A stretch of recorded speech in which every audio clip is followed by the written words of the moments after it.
ప్రతిష్టాత్మక అమెరికా అధ్యక్ష ఎన్నికల పోరులో ఏ పార్టీ విజయం సాధించినా భారత్ అమెరికా మధ్య సంబంధాలు బలంగానే ఉంటాయని పరిశీలకులు చెబుతున్నారు.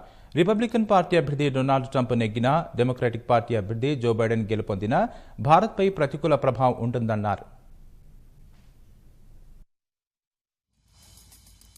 అగ్రరాజ్య అధినేతగా ఎవరు ఎన్నికైనా అమెరికా భారత్ మధ్య సంబంధాలకు ఇబ్బంది ఉండదని రాజకీయ పరిశీలకులు చెబుతున్నారు. రెండు పార్టీల విధానాలను, ప్రచారంలో ఇరువురు నేతల వ్యాఖ్యలను పరిశీలిస్తే భారత్తో వ్యూహాత్మక సంబంధాలను కొనసాగించడం సహా మరింత బలోపేతం చేసేందుకు సుముఖంగా ఉన్నట్లు తెలుస్తోందని చెబుతున్నారు.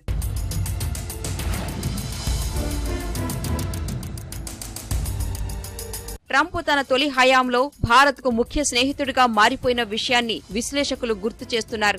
ట్రంప్ హయాంలో భారత్తో సంబంధాలను శ్వేతసౌధం మరో స్థాయికి తీసుకుపోయిన విషయాన్ని ప్రస్తావిస్తున్నారు. ఇదే సమయంలో ట్రంప్నకు ప్రధాని మోదీకి మధ్య స్నేహం పెరగడాన్ని గుర్తు చేస్తున్నారు. ట్రంప్తో కలిసి మోదీ అమెరికా, భారత్లలో నిర్వహించిన సభలను గమనిస్తే ఈ విషయం స్పష్టమవుతుందని చెబుతున్నారు. ప్రధాని మోదీతో పెరిగిన సాన్నిహిత్యాన్ని, స్నేహం గురించి ప్రముఖంగా ప్రస్తావించిన ట్రంప్ భారత్ నుంచి తనకు గొప్ప మద్దతు లభిస్తోందని సెప్టెంబర్లో వ్యాఖ్యానించారు. దీంతో పాటు గతేడాది సెప్టెంబర్లో హూస్టన్లో జరిగిన హౌడీ మోడీ సభలో మోదీ అద్భుతంగా పనిచేస్తున్నట్లు ట్రంప్ కితాబిచ్చారు.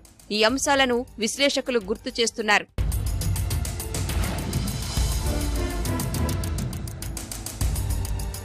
అటు డెమోక్రటిక్ పార్టీ అధ్యక్ష అభ్యర్థి, అమెరికా మాజీ ఉపాధ్యక్షుడు జో బైడెన్ సైతం భారత్తో మంచి సంబంధాలనే కోరుకుంటున్నారు. డెలావేర్ సెనేటర్ గా పనిచేసిన 3 దశాబ్దాల కాలంలోనూ, బరాక్ ఒబామా హయాంలో ఉపాధ్యక్షుడిగా పనిచేసిన 8 ఏళ్ల సమయంలోనూ భారత్తో మంచి సంబంధాలను కొనసాగించిన రికార్డ్ జో బైడెన్ కు ఉంది. రిపబ్లికన్ల పరిపాలనలో భారత్ అమెరికా మధ్య పౌర అణు ఒప్పందం ఆమోదం పొందడంలో బైడెన్ కీలక పాత్ర పోషించారు. ఇదే సమయంలో భారత్ అమెరికా ద్వైపాక్షిక వాణిజ్యం $500 బిలియన్ అమెరికన్ డాలర్ల లక్ష్యాన్ని నెలకొల్పడంలో ప్రధాన పాత్ర పోషించారు. మొదట్నుంచి భారత్తో బలమైన సంబంధాలను కలిగి ఉన్న బైడెన్ కు అత్యధిక శాతం మంది భారతీయ అమెరికన్ల మద్దతు ఉంది.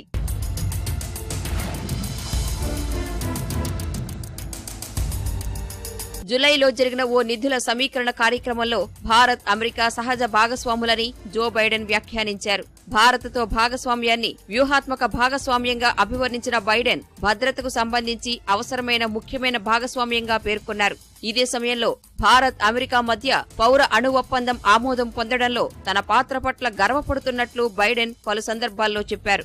భారత్, అమెరికా అణు ఒప్పందాన్ని ఉపాధ్యక్షుడిగా పనిచేసిన 8 ఏళ్ల కాలంలో తాను సాధించిన అతిపెద్ద విజయంగా అభివర్ణించారు. ఒబామా హయాంలో భారత్తో వ్యూహాత్మక సంబంధాలకు అధిక ప్రాధాన్యం ఇచ్చామంటున్న బైడెన్ అధ్యక్షుడిగా ఎన్నికైతే భారత్తో ద్వైపాక్షిక సంబంధాల బలోపేతానికి అధిక ప్రాధాన్యమిస్తామని స్పష్టం చేస్తున్నారు. బైడెన్ భారతదేశానికిచ్చే ప్రాధాన్యతను ఈ వ్యాఖ్యలు తెలియజేస్తాయని విశ్లేషకులు చెబుతున్నారు.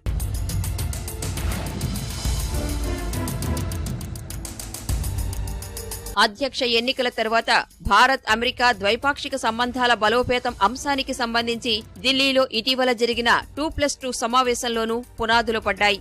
అమెరికాలో ఏ పార్టీ అధికారంలోకి వచ్చిందన్న అంశంపై ఆధారపడి ఇరు దేశాల మధ్య సంబంధాలు ఉండవన్న అధికారులు శ్వేతసౌధంలోకి ఏ పార్టీ వచ్చినా ఇరు దేశాల మధ్య సంబంధాల బలోపేతాన్ని ముందుకు తీసుకువెళ్లాల్సిన అవసరాన్ని ముఖ్యంగా ప్రస్తావించారు. ఈ నేపథ్యంలో అమెరికా అధ్యక్షుడిగా ఎవరు గెలిచినా, అమెరికన్ కాంగ్రెస్ లో ఏ పార్టీ మెజారిటీ సాధించినా ద్వైపాక్షిక సంబంధాలకు సంబంధించి కొన్ని అంశాలలో స్వల్ప భేదాలు ఉన్నప్పటికీ రెండు దేశాల ఉమ్మడి జాతీయ ప్రయోజనాలైన ప్రజాస్వామ్యం, చైనా నుంచి ఎదురయ్యే ముప్పు అంశాలకు ఇరు దేశాలు ప్రాధాన్యమిస్తాయని విశ్లేషకులు చెబుతున్నారు.